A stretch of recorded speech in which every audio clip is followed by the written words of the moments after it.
the goal-directed life purpose, the goal-directed life purity, the seemingly touchy subject for our generation, the subject that many preach with their lips, preaching heavy words they somehow can never carry through the motion of their actions, the non-verbal conversation of purity.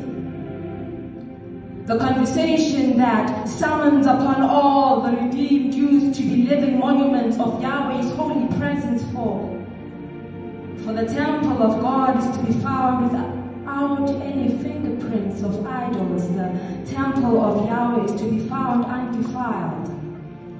undefiled by foreign idols, the non-verbal conversation, you see.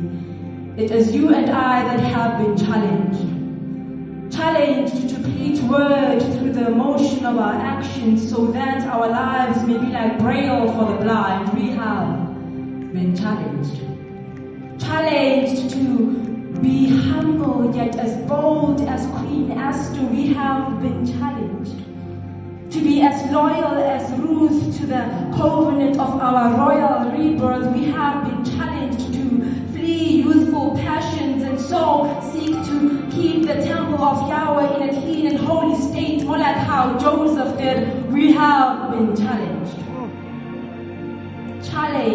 to be ready in and out of season, more like Timothy, to flee youthful passions in order to keep the temple of Yahweh in a clean and holy state, to pursue exemplifying righteousness, faith, love, and peace, along with all who call to the Lord with a pure heart, the non-verbal conversation of purity.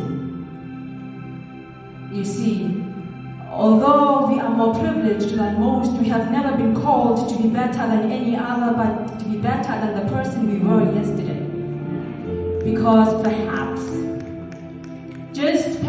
the testimony of our brothers and sisters is rooted in the caption, in the bold caption of our authentic purity. Today, we have been called, challenged. We have been challenged to be a generation that pursues purity. Even in this day and age, called to catch the fire, that tongue of purity, the seemingly touchy subject for our generation, the subject we can really never attest to, if the subject that we can only attest to when we remain rooted in the first word ever spoken, when God said, "Let there be," and so there was. The non-verbal conversation of purity. He who calls us is holy, hence he requires us, he calls us to be holy as he is holy. Yet this testimony can never be attested to unless we remain rooted in the first word ever spoken, the non-verbal conversation of salvation.